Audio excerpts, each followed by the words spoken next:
welcome to the clubhouse. And Bruce Saunders is here, and 24 hours from now he won't be here because he's heading north. The North America Cup, the stakes-filled card at Mohawk, and the morning line favorite, is that right? 2-1 in Rock and Roll Heaven, Bruce? That's the number, Holly. That's your horse, isn't it? That's me. Okay. Before we even look at tomorrow night, let's just go back for a second. Let's take a look. What happened in the Burlington? We're going to go back to the Burlington, approaching the half. There was some fog out there. You're the horse to beat. Take us through this part. Daniel was taking his time working his way to the front. And just as he crossed over at the half-mile pole, the teletimer came up, and Rock and Roll Heaven spooked from it. It was a bizarre experience. It was an eerie night to race horses. There was quite a bit of fog. The overhead lights didn't give quite as much light to the racetrack as they ordinarily would, and the ground fog illuminated the half-mile teletimer, which comes up as they go to approach the half. Right as they hit the half, that number comes up. So what were you thinking at that moment when you saw him go off stride? My heart was in my throat. I really didn't know what to expect. I couldn't believe something like that could occur, particularly with this horse, because he's been push-button foolproof from day one. You know, he's very bright, sees everything, very curious.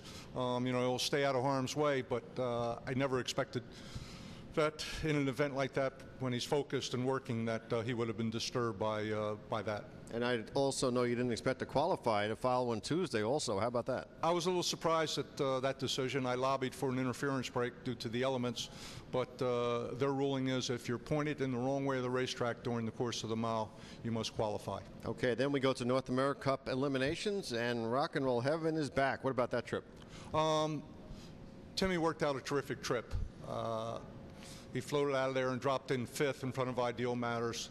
Sportswriter had dropped in 4th, and he was taken well past the quarter pole before he found the pylons, and he wasn't there for long, because when Mark McDonald came with Sportswriter, Timmy followed along, and we were flush on his cover until we turned for home, and Timmy angled out, and he kind of hung a little bit, and then in the deep stretch, when it came time to get the money, he kicked in and went by. How much of Rock and Roll Heaven are we looking at as just raw talent? Is he still a little bit green at all? I don't know that he's green. I think he's been professional since day one. He has extreme high speed. He's very, very talented. He's a great athlete. He's very versatile. He's tenacious when he gets in a battle, and I've never seen him tired. It's a great combination. What about your opinion on the horses to beat in tomorrow night's $1.5 million Pepsi North America Cup? Well, I think All Speed Hanover, to me, is still a little bit of a mystery. I mean, he ended the year on really a high note. Noel took his time bringing him back, qualified him. He got beat in the Jersey Classic here. I think had he kept a straight path, he would have won that event. Ronnie put him in a very awkward position after 2 very subtle moves.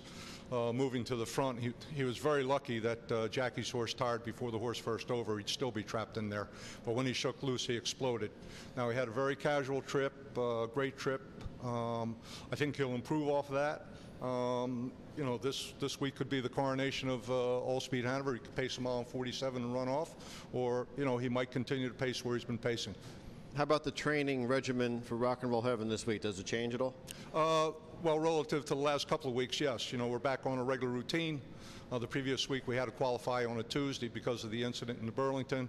Then we raced back 5 days, so he never had the hobbles on between the qualifier and the elimination event. This week he's back to his routine. I was up there for the press conference on Tuesday and stayed with him for a few days, stretched him out a little bit on Wednesday, jogged light on Thursday, he'll jog light on Friday, go to the D-Barn tonight, and I think he'll be on top of his game tomorrow. What kind of shipper has he shown to be in the past?